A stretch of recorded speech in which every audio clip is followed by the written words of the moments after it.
DJ's True Crime 2026, turn the lights down low, let the darkness mix. Midnight whispers on an old back road. Every secret's got a story untold. Cold case files and a smoking gun. Truth runs deep where the shadows run. Footsteps echo in an empty hall. Somebody's watching from behind the wall. Red string tied to a photograph. Broken clocks in a shattered past. Every clue's just one more fix. Welcome to 2026. DJ's True Crime 2026. Twisted tales and dangerous tricks. Every lie's got a heavy price. Roll the tape, let's roll the dice. Heartbeat racing, ticking ticks. Truth cuts deep like sharpened sticks. If you're brave, come take your fix. DJ's True Crime 2026. Headlines screaming in black and white. City sirens in the dead of night. Coffee cold on a cluttered desk. One more name on the suspect list. Footprints fade in the falling rain. Every witness recalls the same. A fleeting face, a shadowed mix. Another mystery in 26. Maps on the wall with pins stuck in. Where do we start and where's it end? Truth don't sleep and neither do I. Chasing ghosts that never die. DJ's True Crime 2026. Secrets buried in the politics. Truth is sharper than it looks. Hidden deep between the books. Turn it up, let the story stick. Every twist hits hard and quick. Stay tuned for the final fix. DJ's True Crime 2026.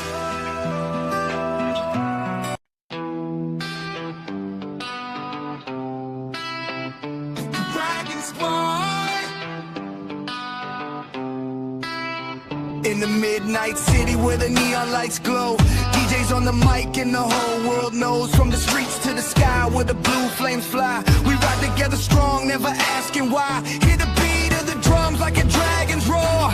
Every step we take makes the crowd want more. Through the fire in the night, we stand as one. When the music hits hard, that's when we run. We are DJ's Blue Dragon Squad. Rising through the night, breathing blue fire, burning bright in the light. Hear the crowd scream loud when the bass drops hard. Stand up, stand proud for the Blue Dragon Squad.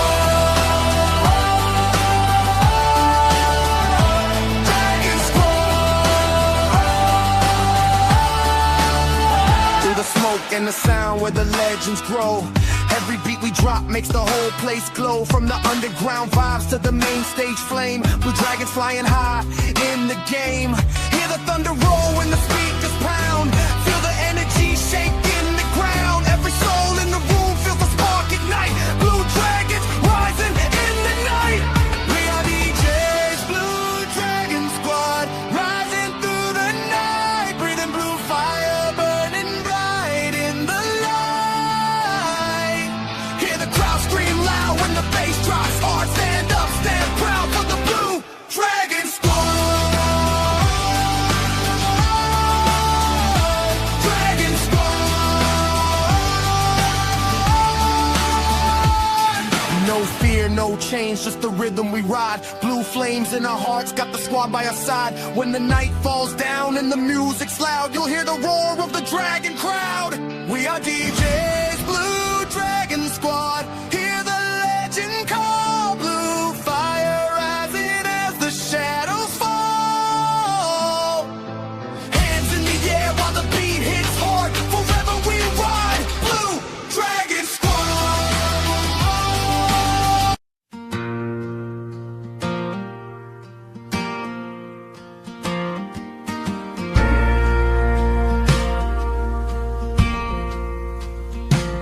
Sweet boy Sebastian, where are you? The stars stayed up all night waiting too. The next morning your mama came up. You weren't there, your room was empty. Sweet boy Sebastian, where'd you go? Room we're still left the same as it was. The whole world has been searching, but there was no evidence of where you went.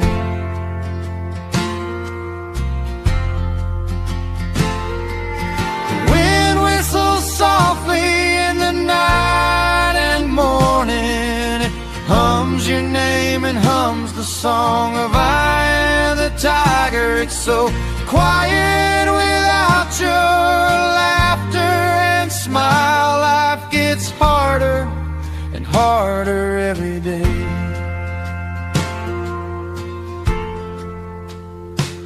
Sweet boy Sebastian, where have you gone?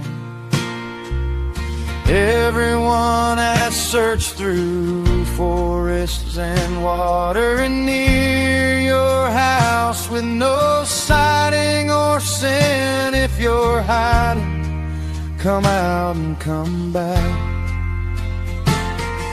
Sebastian, your dad is worried, and so is the whole wide world. Sebastian, where are you? Please show us signs wherever you may be. We are your army, sweet boy Sebastian, so please come home. So please.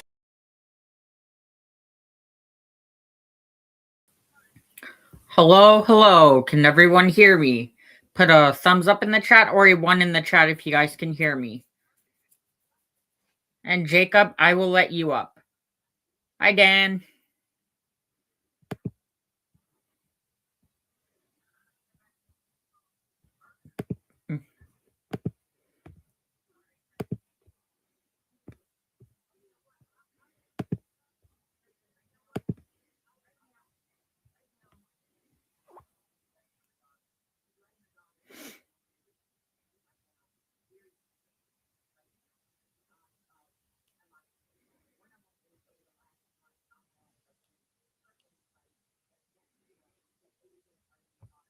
Okay, sounds good.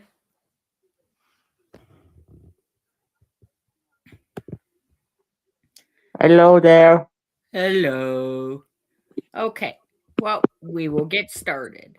As you can see from my title of my stream, it says Day 1, Sebastian Rogers case. So, I found something on the news, on one of the news stations that I'm going to read that was put out Day 1. So here we go. Share screen.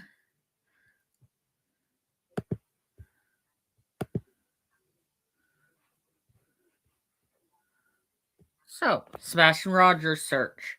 A timeline of the Tennessee teen's disappearance. Tennessee teen was last seen by his mother in February 2024. Disappearance prompted massive search, but tips have yielded no results. Authorities say there is currently no evidence of criminal activity.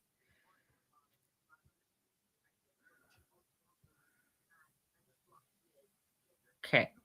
Sebastian Rogers, last seen alive, February 25th, 2024. Sebastian Rogers is last seen by his mother, Katie Proudfoot, and stepfather, Chris Proudfoot, but before going to bed. Katie Proudfoot describes her son as very smart and not a teen prone to mischief. Katie Proudfoot said she heard a thud. So if she heard a thud, how come she did not go and check up on him? Is my question. From her son's room around 10 p.m. that night and told them to go to sleep. Endangered child alert issued for Sebastian Rogers, February 26, 2024. Katie Proudfoot said she went to wake her son up only to find he was not in his bed. After searching the house, she called authorities. Police in Summers County, Tennessee contacted the Tennessee Bureau of Investigations. So that's what TBI means, okay?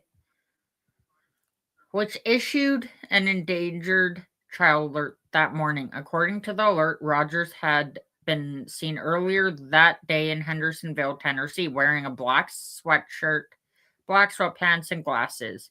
More than 200 searchers are sent out to search for the missing teen, including K-9 units, mounted officers, drones, and helicopters. Amber Alert issued for Sebastian Rogers, February 27th, 2024. Authorities changed the alert to an Amber Alert, which indicates investigators believe an abduction could be involved and the child is in immediate danger. Search efforts continued with police using the teen's favorite song, Eye of the Tiger, to try to lure him out. They also asked people in the area to check security and doorbell cameras to see if there is any footage of him, which there was none, allegedly. Local pond drained in search. February 29th, 2024. Police drained a pond near Rogers' home but found nothing. Authorities said while there were multiple tips received from people looking through security footage, they could not confirm any sightings of the teen. Police also said search dogs had not been able to pick up a scent trail for Rogers. Reward offered for information. March 2nd, 2024. Area business owners pooled money to issue a reward in the case. By the following day, it would equal $3,500. Search for Sebastian Rogers scaled back. March 4th, 2024. Authorities announced the ground search was being reduced, though they would continue to investigate the case. Rogers' parents also spoke to the media for the first time amid criticism for not appearing publicly earlier. Kentucky landfill searched. March 7th, 2024. Police searched a landfill in White Plains, Kentucky. Authorities called the search a precaution. Nothing. It was where trash from Rogers' neighborhood was taken and said there was no specific evidence that led to the search. Search for Sebastian Rogers continues. March 10th, 2024. Sebastian Rogers' biological father, Seth Rogers, expressed fears that something nefarious had happened. Nothing. His son wasn't the type to wander. He also said Sebastian Rogers did not like going barefoot after an incident as a child, though he reportedly had no shoes in the description given by officers. March 14th, 2024. News outlet WTVF obtained footage from outside the Proudfoot home, which appears to show activity around 3 a.m. the night Sebastian Rogers disappeared, with lights possibly from flashlights moving around. Okay, so we're going to watch this video. If one of my mods can drop the news station channel in the chat, that would be very much appreciated. Okay, so now for more on the search for the teen and the concerns about what may have happened to that boy, we're joined by Seth Rogers, Sebastian's father. Seth, thank you so much for joining us. I'm so sorry for everything you're going through. We want to get the word out about Sebastian. Hasn't gotten enough national attention. Sebastian, I want to be clear, was with his mom and stepdad when he disappeared, but you're very close to Sebastian. Do you have any idea what may have happened here? I haven't been, I don't know. I mean, I got a phone call and a text message that I received after I got off of work stating that I needed to give the stepfather a call. I called him and he was like, Sebastian's missing. Don't be upset or anything, but you need to come to the house. I don't know what happened to him. I haven't seen him in over a month. I've been out here looking for him. Seth, I mean, what do they think happened? I mean, could he really have just walked away like that? It doesn't seem to make a lot of sense. It doesn't make a lot of sense. His shoes were still by the front door. His switch was there. His phone was in the kitchen. It just didn't make sense. It doesn't make sense. And I still can't figure it out. I've been looking everywhere. Been handing Jacob, can you please drop the link for News Nation in the chat? Out flyers, been just trying to keep up hope, and I've reached out to United Cajun Agent to sit there and see if they will help me, and they answered my call. Yeah, one thing I couldn't understand is why they were telling people not to search at one point. I mean, the shift went to the landfill. It was this investigation, and they're telling people not to search. I couldn't make sense of that. I mean, it made me want, do you have any indication that investigators may know that something bad happened here? They haven't told me anything, and they told people not to search, but I've been searching since that Monday. I can't just sit around and not do anything. I've got to find my son. Yeah, I understand. I would be doing the same exact thing as you, and I think everybody around America would be, and their hearts go out to you. Have you talked to Sebastian's mom, stepdad? You mentioned you had that conversation when they said, you know, he's gone missing, but have they been able to give any more information? I haven't spoken to them for at least 2 weeks. They're not talking to me. There are reports that they have packed up an RV and left the house that Sebastian disappeared from. Any idea why they would do that? I have no idea. I have no information. They weren't talking to me, so I was out here trying to find my son. Do you feel that they were taking good care of him? I've got information from podcasts that they were showing that horrify me.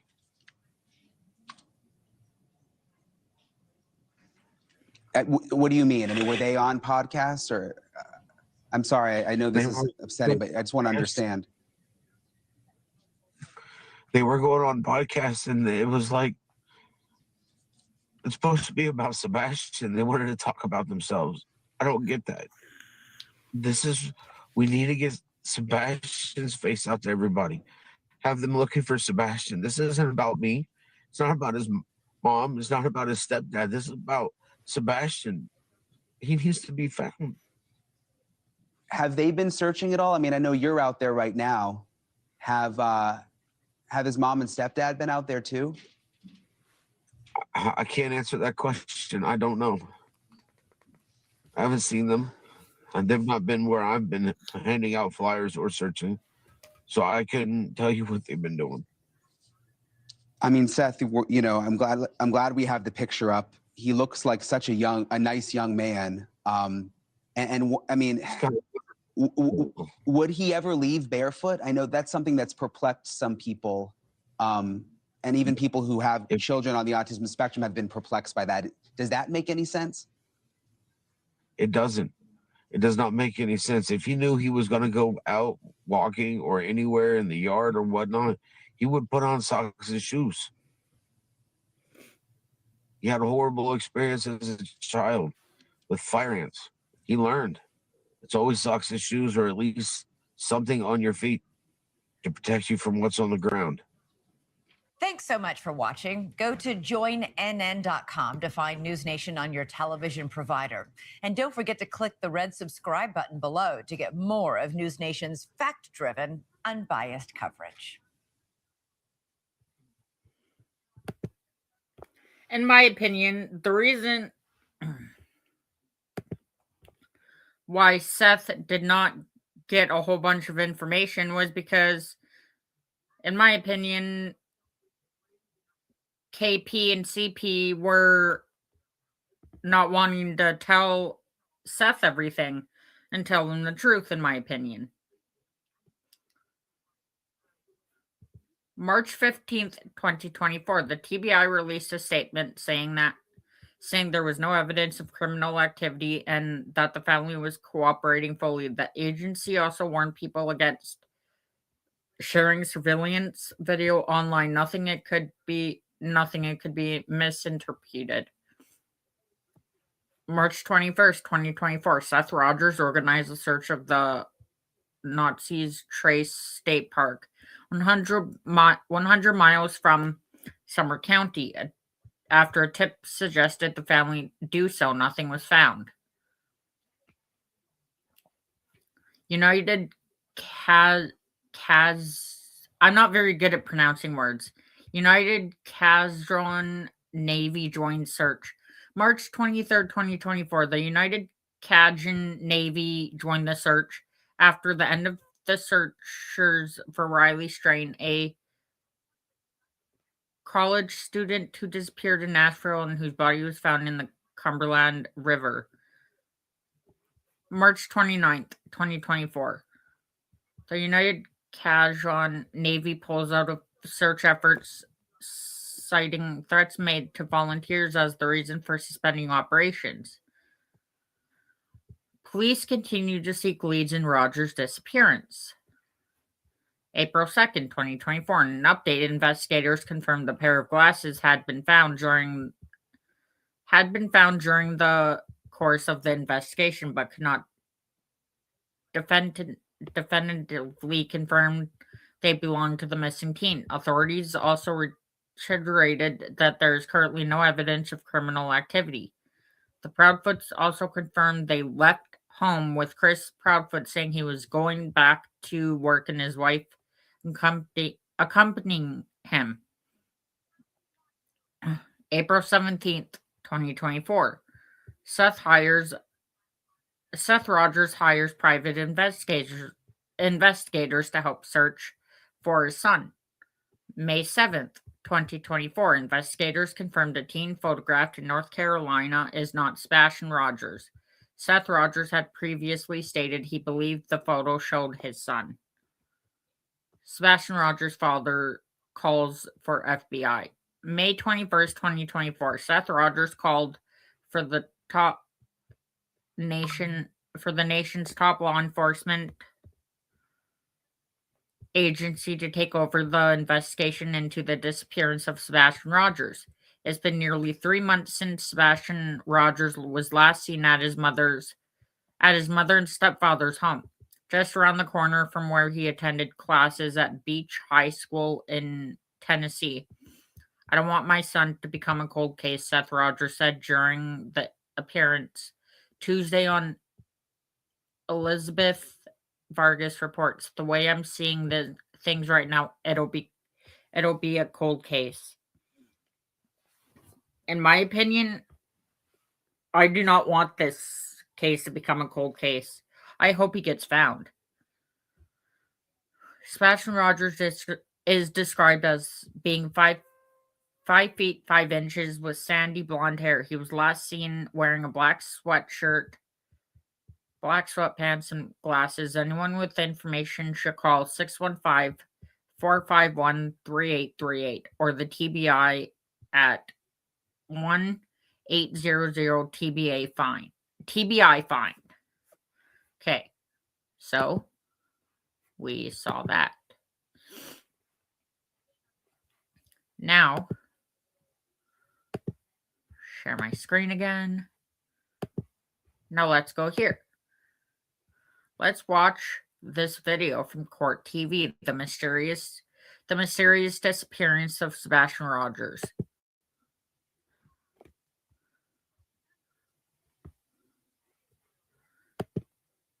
Jacob, can you go on YouTube and drop the link for Court TV in the chat? Please. Inside this beautiful neighborhood in Hendersonville, Tennessee, there is an unsolved mystery.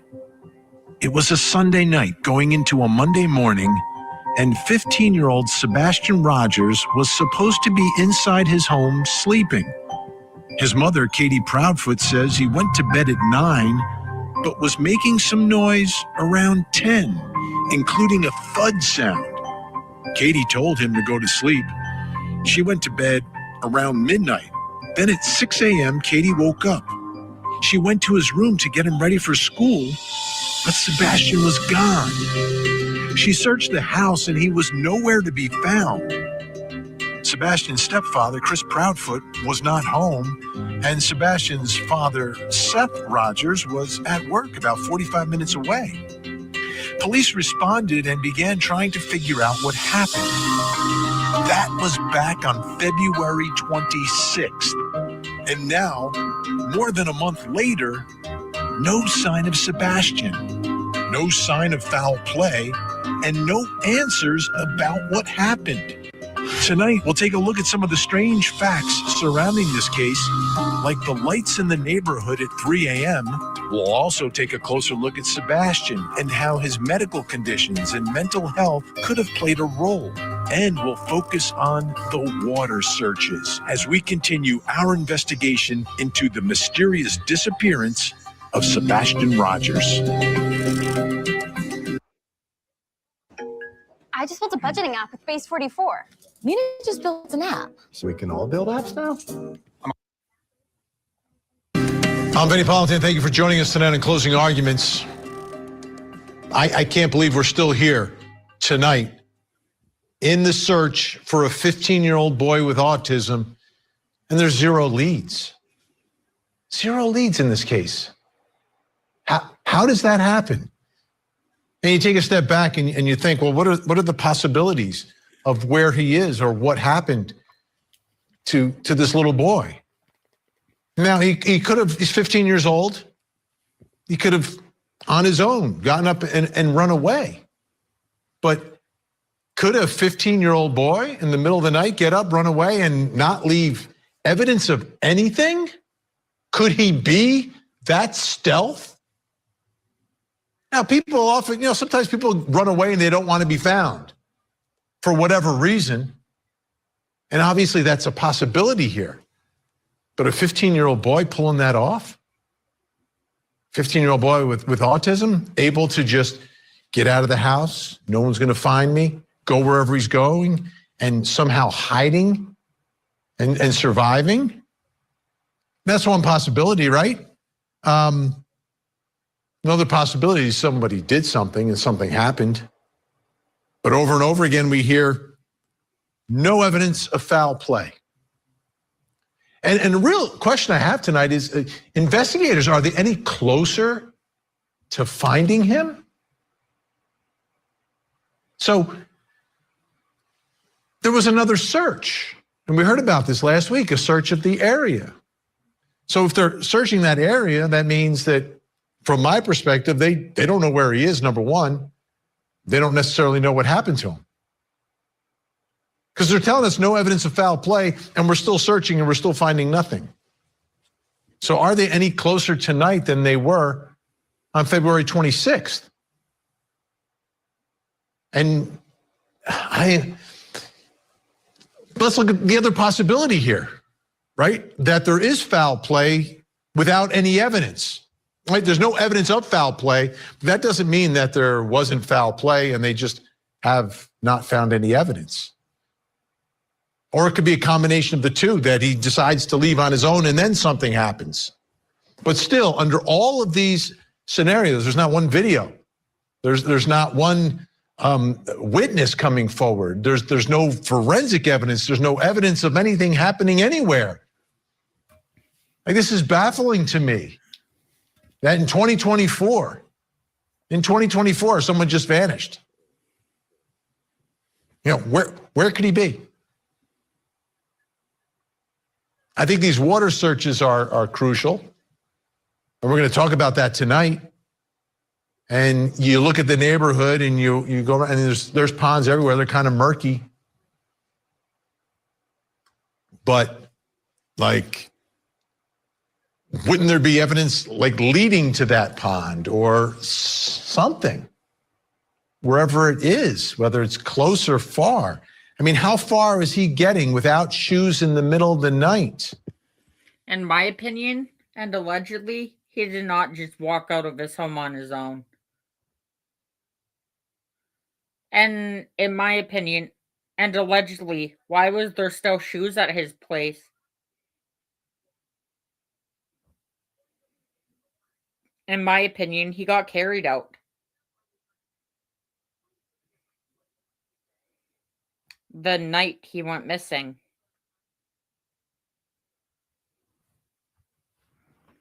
That's how come there is no evidence, allegedly, and in my opinion. Like, really, where's he going? Where's a 15-year-old without shoes going? Why doesn't anyone know? Why doesn't anyone know? I'm asking a lot of questions tonight because there's all questions. There seemingly aren't answers anywhere. But why doesn't anyone know where he is? It's mind-boggling. In most of the cases that we've covered, someone's missing, there are certain clues. Oh, there's a ping off of a cell phone. There's a spotted at a rest stop. There is someone who's wanted. There is something that is left behind that, okay, the case isn't solved, but there's a lead, like there's a direction. Here, there's nothing, absolutely nothing. How is that possible, and why doesn't anyone know? Let me bring in our guest joining us tonight. Podcaster Pascal Beauboeuf is with us. You can watch him on YouTube at The Pascal Show. A lot of people have been. You've been talking a lot about this. Give me just your initial thoughts tonight about like this case, because there are other stories and cases that you cover as well. But this one, it's like nothing, Pascal. Well, honored to be here, Vinny. But I got to be honest.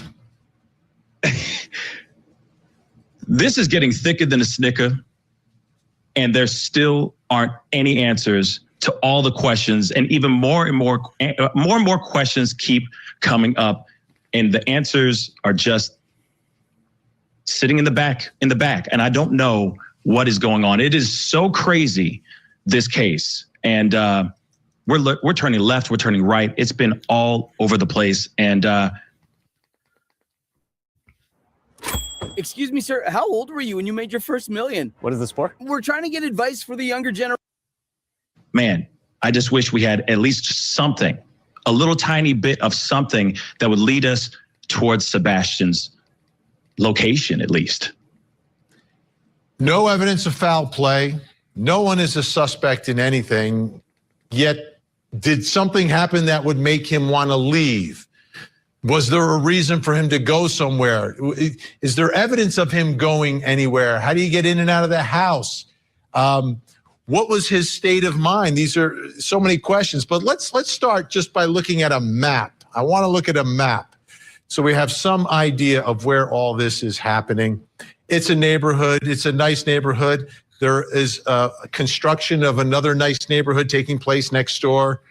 You look on this map, there's a cemetery. There's various places where there are small bodies of water. There is a high school there as well. There's Long Hollow Pike, the road. On the other side of that road, there is a whole bunch of trees and brush and more bodies of water there.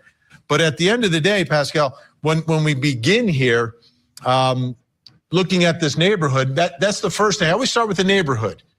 And this is not the middle of nowhere.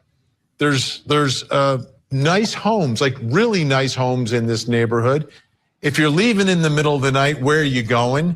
And if someone is coming to meet him in the middle of the night, I would think someone would have seen or heard, or some video somewhere would show us something.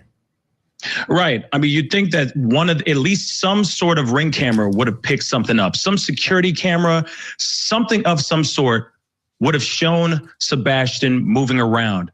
I mean, of course, we've seen this flashlight video. It looks like fireflies in the dark.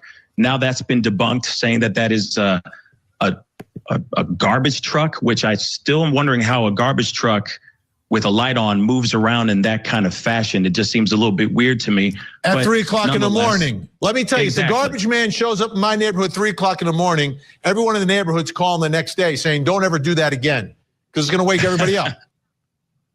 No doubt. Absolutely. So that's the thing that doesn't make any sense. What's the activity that was going on in that area? And is there any depiction of that at all? Let's do this. There's an audio recording that's been circulating online that sounds like it could be a radio transmission call from a canine handler during the search for Sebastian. The speaker references several places near Sebastian's home, like that construction site we've been talking about, the cemetery, and the retention pond. The link to the audio file was uploaded to Twitter by SF Investigates. It's unclear, though, where the recording came from originally. Let's take a listen. Nice big track back up, going into the construction site over here, back towards the beach. Go on behind you. It's awful muddy. Do you see any footprints, anything? You shouldn't have any shoes on. Dang it, this is all dry, hard packed. Outside report. LT, we're now headed back south towards the cemetery on the far end of the construction site. Oh boy, I can see. I do have some footprints over here. So, in my opinion, okay, so, yeah, Sebastian did not just walk out of his place with the doors locked. There's no way. Because if he doesn't have a key to the house, and he doesn't know the code or anything to the house, how would the doors be locked the next morning still? So, in my opinion, and allegedly, KP and CP would have had to carry him out. And they would have had to lock the door afterwards. Not Sebastian.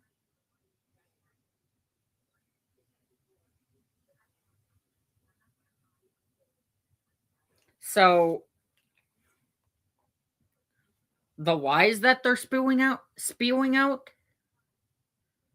it's not making them look good. Right there where you're standing? Yeah, leading right over here to the retaining pond. No shoes, just footprints. The shoes that Max went straight into the pond. He literally dove into it. And that we believe is the canine, Pascal. And we heard about this early on in the investigation, which would make some sense. There's a scent that they're following towards the retention pond. But my understanding is they drained the retention pond and found nothing here. Yeah, that's what I've learned as well. I mean, I remember in the very beginning of this whole case, they were saying that no scent. There was no scent at all. Now we're suddenly hearing about footprints and a scent leading into this retention pond. But then they even drained the pond. So what's going on here? What's the truth? Who's misleading who? And why are they withholding this information? Because I don't know which is the truth. And I think the public really wants to know. We, I think, deserve to know. The people that are out here volunteering time after time, day after day, looking for Sebastian, they deserve to know something that pertains to getting closer to finding Sebastian. Now, you've spoken with Sebastian's father on your show several times. Let's take a listen to one of those interviews and discussions that you had involving this dog following some scent. One dog followed a scent out into a construction site and then it disappeared. Could you maybe expand on that or explain a little bit more about that? One of the dog handlers told me first day, wow, Monday, that the dog popped to a trail and they followed it and went all the way around and it ended in a construction site, but it ended. It's like there was nothing there. Right. And that's a little odd, which right? Leads me to believe that, well, if it ends, normally the scent ends when you stop traveling on foot. From my understanding, that would mean that he got into a car.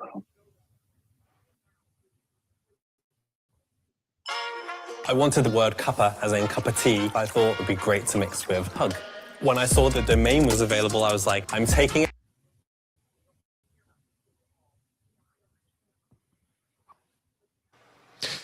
That's right. So now you listen to that. And again, they're saying that there's no evidence of foul play, but there's a scent leading to nothing, to absolutely nothing there, Pascal. I mean, you've got to deduce something from that.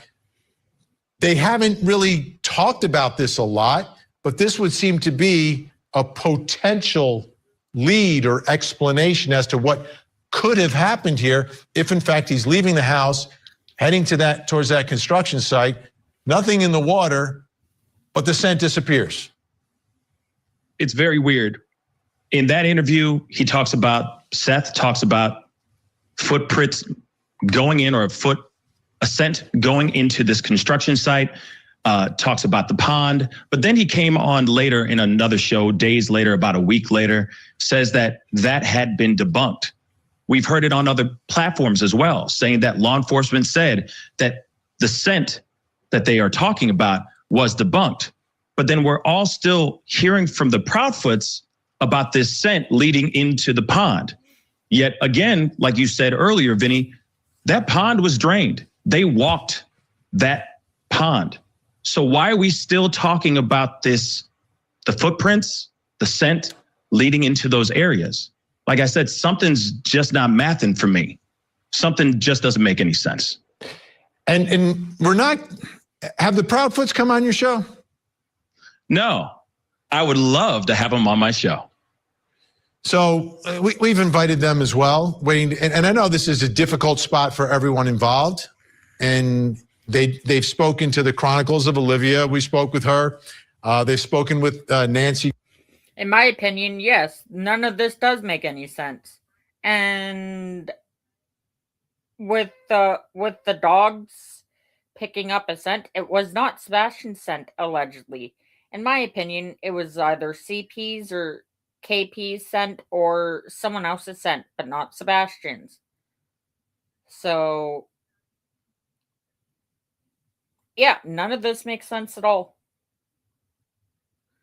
It's a very strange case. Grace as well. A lot of people talking about that interview. But it seems that you've got Sebastian's parents are in totally different places, and I get it, they're not together, so obviously they don't see things the same way to begin with. But at this point, you hear a lot from Seth, you hear very little from the Proudfoots.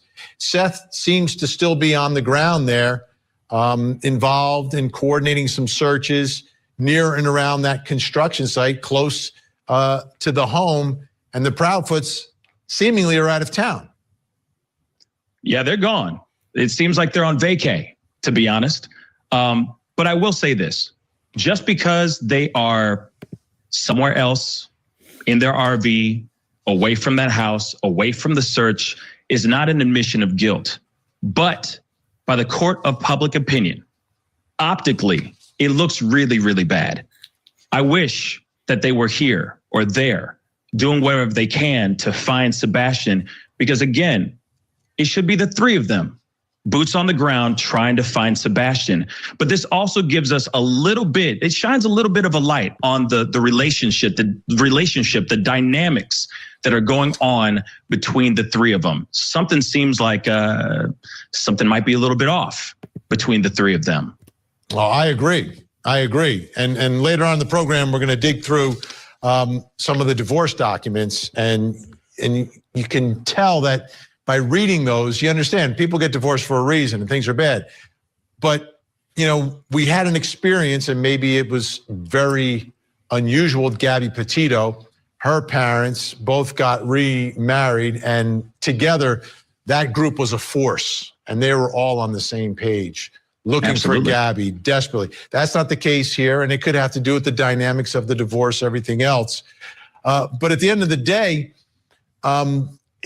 there's not a unified approach to the search, to looking, to trying to find what happened here. And that is troubling. From people you've spoken to in all of this, do you get a sense that the Proudfoots were getting some flack, and it could have been potentially dangerous for them to hang around, that people were looking at them the wrong way? And we know sometimes how these stories and cases can take on a life of their own, and you start to feel a little bit of the pressure.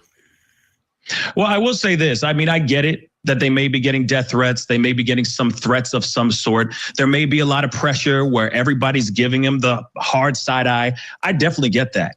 But at the end of the day, the main common goal should be universal. The focus on finding Sebastian. I don't know about you, okay, but as a family man, as someone who cares for my loved ones, if ever someone I loved went missing, I don't care how much ridicule, if I became the town's pariah, I wouldn't care. I'd still show up and do everything I could to find my son, to find my daughter, to find my loved one. So optically, again, this is very, very weird. Do you owe more than $10,000 in Canada on things like credit cards, payday loans, or lines of credit? Are your monthly payments? It's counter to what people believe in their gut, and it's counter to what I've seen from other parents in the past. Wow. You know, in all the stories, and unfortunately you've seen this before, where a child goes missing and you wonder how everyone reacts and acts in the aftermath. If the child is still missing and hasn't been found, why would you ever stop looking? How could you ever stop looking? Where are you looking? And that's not happening here, and that's troubling for a lot of folks. But at the end of the day, there's a child still missing, and the child needs to be found. The child could be in danger. No one knows. If you're the ones in the home, that he disappeared from, you know more than anyone about what could have happened here. And we're not necessarily seeing that. Go ahead. If it's okay. One thing that I've realized about the Petito Schmidt family, regardless of their differences, they became a united front. They came together for the common goal of trying to find Gabby Petito and get justice for Gabby. We're not seeing this here. And what breaks my heart is that it should be a unified front. They all should be banding together, putting aside their differences and looking at the common goal, getting Sebastian home. Absolutely. Pascal's going to stay with us. When we come back, we're going to take a closer look at Sebastian, and bring in an expert, talk about some of the issues that we've uncovered that Sebastian was suffering from, how all of that could impact what happened to this 15-year-old. Plus, coming up next hour. In Oakland County, Michigan, the parents of the Oxford school shooter are sent.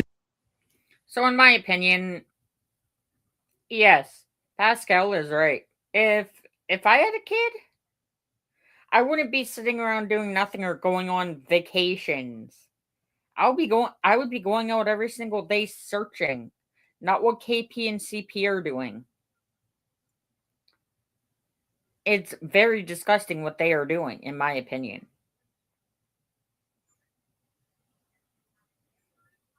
They need to... KP and CP are monsters, in my opinion. For the deaths of the 4 victims shot by their son, emotions running high in the courtroom as the victims' families spoke. The lack of compassion that you've shown is outright disgusting. Not only did your son kill my daughter, but you both did as well. We are underway in the trial of doomsday prophet Chad Daybell. Prosecutors say they will seek the death penalty against him. Investigators have recovered human remains at Chad Daybell's residence.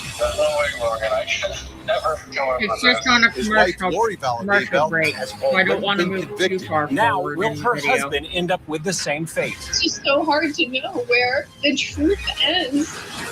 It's the doomsday prophet, Chad Daybell, on trial.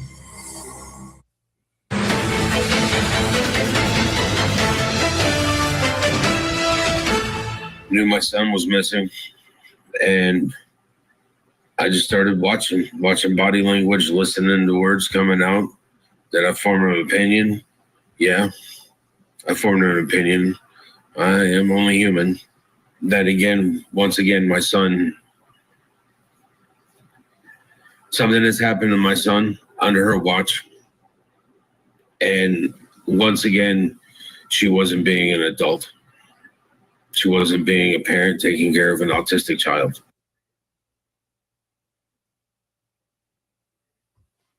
That there are problems. It's obvious that there are problems here between Seth and Katie. That's why they got divorced.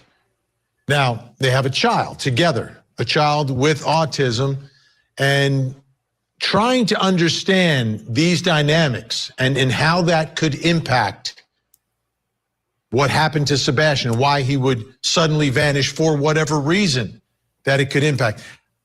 We dove into the divorce documents between Katie and Seth, because sometimes you go in there, you can pull out information that may very well shed some more light on this case and Sebastian himself. Take a look on the screen here. In those divorce documents, our son suffers from a rare condition called 6q27 chromosomal deletion syndrome. Among the symptoms he suffers from are incidents of acting out, where he hits and bites himself out of frustration. He's been known to throw himself to the ground during these incidents. So what exactly is this 6q27? How could that impact a child? How could that impact a teenager who's 15 years old? We're going to dig into that right now. Still with me, podcaster Pascal Boboff, and also joining us tonight in Los Angeles, California, clinical and forensic neuropsychologist, associate professor at Pepperdine University, and author of The New Rules of Attachment. Dr. Judy Ho is with us. Thank you so much. Dr. Judy Ho, let me ask you this.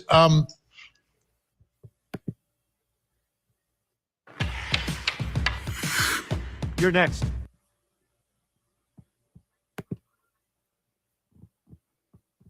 What is that? What does that mean? And how could that impact a child and then a 15-year-old teenager and someone who's been a child of a divorce? Well, Vinny, 6q27 deletion syndrome is a genetic condition. It's very rare, and it's caused by the deletion of a small piece of chromosome 6. So the deletion can vary in size. We don't know more details. And also what we know about this syndrome is that it's somewhat heterogeneous in presentation. So just depending on how much it's affecting the person, they could display a number of different behavioral difficulties. We saw on that court document that you just showed, Vinny, some of the ones that are specific to Sebastian. But some of the more common ones are some developmental delays in some area of perhaps language or motor skills or even social skills. Sometimes these individuals have a mild intellectual disability and some cognitive issues. Oftentimes they have communication difficulties, social challenges, understanding feelings of another person and being able to interact back and forth.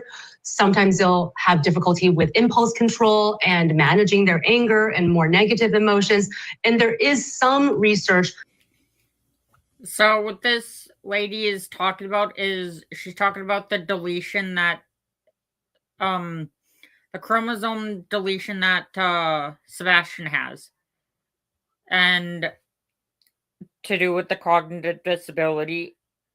I also have a cognitive disability plus autism. It's normal for lots of people with chromosome deletions to have disabilities as well. That suggests there may be an increased risk of autism disorder. So they're not one-to-one, but there may be a slight risk amplified based on this particular deletion syndrome. Now, also in these documents, they describe a specific incident. And again, this is from papers filed by Seth. On August 11th, 2016, I had told him that day that if he cleaned his room, he could go swimming. I asked him if his room was clean, and he replied that it wasn't. I told him he couldn't go swimming until it was clean. Sebastian reacted by flying into a rage, screaming and hitting himself, biting himself, and trying to throw himself on the floor. I reached out to catch him before his head hit the door frame. So Dr. Judy Ho, knowing this, knowing that he is a child with autism, you kind of put that together. Now he's 15 years old, going through those changes as well. He's in the middle of a situation where his mother and father don't really get along and don't see eye to eye on a lot of things. What are your thoughts about how all of that could play a role in why this child has vanished? Well, Vinny, during the teenage years, we know that our young people are going through a number of different transitions. They're trying to figure out who they are, their identity, their place in life. They're grappling with issues of self-esteem and what they're going to do in the future. So that's already a stressful time for everyone. But now we have these additional stressors. Mom and dad possibly not getting along, trying to figure out, how to essentially exist in the middle as you're seeing potential co-parenting difficulties. Individuals, even if they're not communicating them directly, they're still feeling the pressure. They're still feeling the difficulties from these parental arguments. And so if we think of this time as a potentially very stressful time, an additionally stressful time for Sebastian, there could have been a number of other things that have come up. Maybe his emotion regulation difficulties were even getting more challenging in face of these stressors. And so I just think that there's so much more that we have to uncover, because there's way more than meets the eye. I heard your conversation with Pascal earlier, and there's just a lot of things that are not really making sense and not adding up. And it just kind of feels like some of the information, as we mentioned before, there was a CPS call to the primary residence of the mother and the stepfather. Now, why was it that CPS call? Why was biological father Seth not notified of that until later, finding out on podcasts? There's something here that we don't know about, and we have so much more to find out. Pascal, in your conversations with Sebastian's dad, Seth, did this come up? Did he talk a lot about the stress between his family, between him and Katie, and issues of custody and where this child was going to stay, and whether or not there was something happening around this time, some sort of a change in that relationship? Well, honestly, the conversations that we've had on the show, a lot of it has just been him saying, hey, as soon as school is over, Sebastian's coming over to stay with me, and then he'll be with me from that point on. So there hasn't really been much detail about any type of rift or any type of tension between the three of them or anything of that sort. So the only part that became a moment of tension was when he found out about the CPS being called after the belt incident on Sebastian. And he was like, I just didn't know about any of that. I just found out through the podcast, like we just said a second ago. And he was absolutely shocked. He obviously was very upset, very moved, very perturbed over that information. But honestly, as far as talking about the dynamics of the relationship in before Sebastian disappeared, he didn't say much. He was fairly diplomatic about that, to be completely honest. Now, Sebastian's father told Nancy Grace in an interview posted on YouTube this week that Sebastian had expressed on several occasions that he did not want to return to the home he shared with his mother and stepfather. Let's take a listen. Imagine being able to build an app with your name on it just by thinking about it. Meet Base 44. He's on multiple occasions sat there and has told me he doesn't want to go back. And I've asked him, why don't you want to go back? And he wouldn't tell me. He didn't say why. He was just like, I just don't want to go back. And it's, at that point in time, I'm just like, okay, well, maybe it's the freedom that he gets at my house. Dr. Judy Ho, there's lots of reasons why a 15-year-old may want to stay with. In my opinion, the reason how come Sebastian wouldn't tell his father, Seth Rogers, what was going on at home was because, in my opinion, I think allegedly, and in my opinion, that CP and KP threatened him not to tell his biological father anything, or else something would happen, in my opinion. And that's how come Sebastian probably didn't want to speak about it. One parent over the other for whatever reason.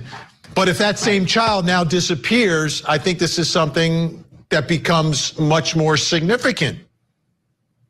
That's exactly right, Vinny. At some point or another, between these mixed households, child's going to show a preference over living in one household for another. A lot of the reasons are not nefarious. It's just something that they're going through. But like you said, putting all of the pieces together, the CPS call, the child disappearing, some potentially strange behaviors from mother and stepfather. Again, everybody grieves differently. Everybody deals with stress differently. But I think a lot of people are saying, well, why are you not staying close? Why are you not doing something more active in the search? Even if you are afraid of the social pressures around you, isn't the biggest priority to try to find your son and make sure that he's okay? I think it's just there's more and more things now that are adding up, Vinny, that's causing us to question exactly what was going on in this household right before he disappeared.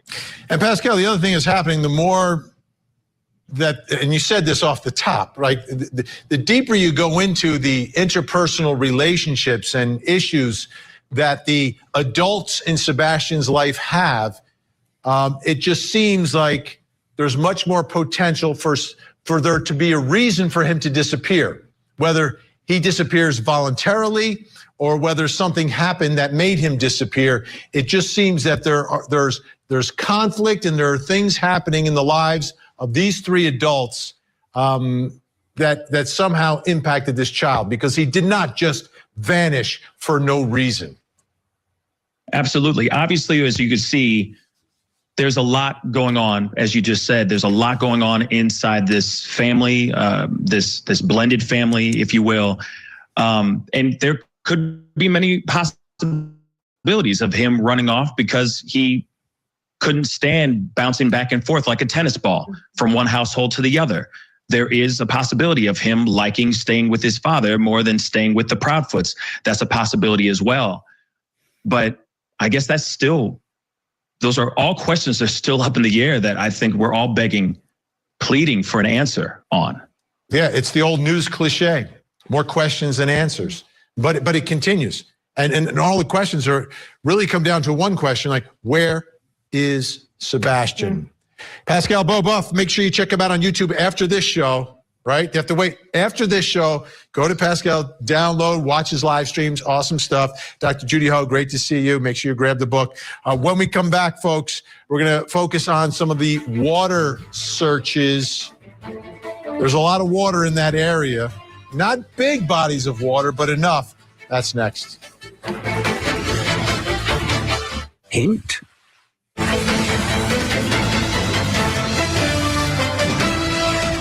There is no evidence to support foul play is involved in the disappearance of Sebastian. But at this point, you don't rule it out? We're not ruling anything out. All right, I get it. Not ruling it out. It seems they don't really have the leads, the evidence. They just concluded another search last Friday. So where are we in all this? I want to show you the map another time, because this is significant in all of this in terms of whether or not there are clues, whether a scent was picked up, whether or not water searches are the key right now in this area, and how wide of a scope will you go? Chris Proudfoot was interviewed by Nancy Grace, and this is what he said. He said there have been dogs from all over the country that have come in and done searches and had scent hits in various locations. But I could say a certain percentage of them tend to go towards the same spot, which would have been a retention pond. At least 3 that I know for a fact that did hit on the retention pond. What does that mean? Joining us tonight from the United Cajun Navy, Kevin LaFond, and in Salt Lake City, Utah, private investigator Jason Jensen. Great to have you both back. Kevin, let me start with you. The hits going towards the pond, that retention pond was drained, right? It was, yes. So what does it tell you? What does it tell you? It tells us that there's something that... One more time, I didn't hear you. Well, obviously there's something... I'm sorry. Obviously, there is something that was there at some point in time. The thing with dogs is they can pick up a scent up to a year after the fact. So the age of that scent is unknown. Also, the wind conditions, water conditions, what's in the soil, what's around at the time. These all play a... So if there's no foul play in the disappearance of Sebastian Rogers, then what in the hell happened to him, in my opinion? KK and CP, spit out the truth already.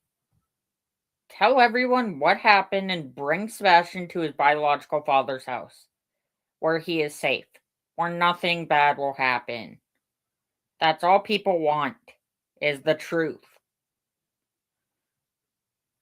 But apparently, in my opinion, CP and KP, you don't want to do that. You want to keep on spreading lies. Factor in it. But if multiple dog teams are having a hit in the same location, it's pointing in a direction. And Kevin, how much water is in that area that you would say are bodies of water that need to be searched in a case like this? Well, obviously anything close to the home, but also larger bodies of water that are nearby. We, in fact, brought out one of our sonar boats with side scanning and direct down scanning sonar, as well as specialized night lighting rigs to actually look through the water at night in various water colors so they can see through it. So those places need to be searched in more detail, and that's something that we weren't able to get to that phase, searching the larger bodies of water. All right, Jason Jensen, we've heard the official word from investigators. A lot of times they hold back some information, but the fact that they went searching, an additional search, and came back and said they didn't find anything tells me they don't really have the leads here if they're continuing these searches. So what, from your perspective, if he's barefoot, it's the middle of the night, like where is he going? Right. You have to ask, what would draw a 15-year-old boy out of his home at 3 o'clock in the morning in a neighborhood that's pitch black? So, and with his situation, his disability, he had a past experience with fire ants that he would refuse to go outdoors barefooted. So if he actually left on his own volition, barefooted, what would compel him to do that? And with no genuine leads, they really got to keep all their options open, everything from foul play to an accident. So searching bodies of water where it could be an accidental drowning makes sense. But when they're draining retention ponds and finding nothing, that's clearly not the situation. I want to show everyone that the surveillance video again. This is from Channel 5, Scripps News Nashville. Tracked this down, Nick Barris, reporter. Home security footage from somewhere in the neighborhood. I'm looking at this. Here's what the sheriff's deputy told Nick Barris about his reaction to this video, what it means. No evidentiary value? It is of no evidentiary value. Can you tell me what those lights are? No, Why? because the investigation remains ongoing. And so it could play a role down the road depending on developments? We don't know what we don't know. So yes, it could play a role. Staying late again? Yep, got prospect calls to summarize. You really need to switch to Monday, Sierra. I'm trying to decipher what he just said, Jason. Could you decipher what the investigator told us or didn't tell us about that? It sounds like they're trying to keep that information close to the vest, and they don't want to reveal that because it might be significant down the road. Okay, so you think they know what it is? They're just not saying? I think they do. I mean, I've seen surveillance footage so many times. Me looking at that, believing it could be night vision, is not necessarily a light. I've had a bug fly up to my camera, and it looked like it was lit up. So if it is a flashlight and it appears to be a couple, at a distance apart from each other, that would, signal to me you got two people each walking with a flashlight. So if one person's ahead of another and they're like searching or they're in tandem, that might mean something. Going from the home where there was two adults, or maybe there was someone that came in and, abducted, which seems very highly unlikely in most situations. But we know from cases like John Benet Ramsey, abductions, alleged abductions can occur. So did someone go in the home? Because we know that mom said that she yelled over to Sebastian's room, hey, whatever's going on over there, stop it. Well, was that people in his room? We don't know. So if it was under an involuntary, exit, that would make sense why he would go barefooted. And that thud, you're getting back to that thud. All right, Kevin LaFound, United Cajun Navy, where do you think the search should be headed today? Where should the focus be, and how far and wide should this search go? Well, it's the larger bodies of water that really need to be searched at this point. There's been a lot of activity on the ground. There's been a lot of activity sweeping through, and the larger bodies of water with the specialized equipment that can detect down and out under the water really needs to be ruled out. Because until you rule it out, it's in play. Absolutely. Kevin LaFawn, United Cajun Navy, Private Investigator Jason Jensen, great to see you both. Thank you for helping us out. We'll speak again, I'm sure.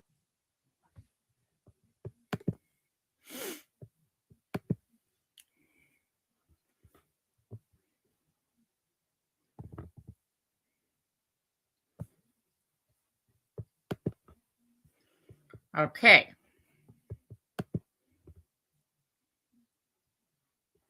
Let's see what time I'm at. 1 hour, 11 minutes, 13 seconds. Okay, well, thank you for those in the bushes that were watching, and for those that came into chat.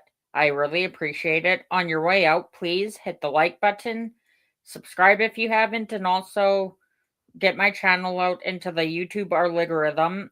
And until next time, everyone, peace. See you tomorrow. Thank you. You're welcome.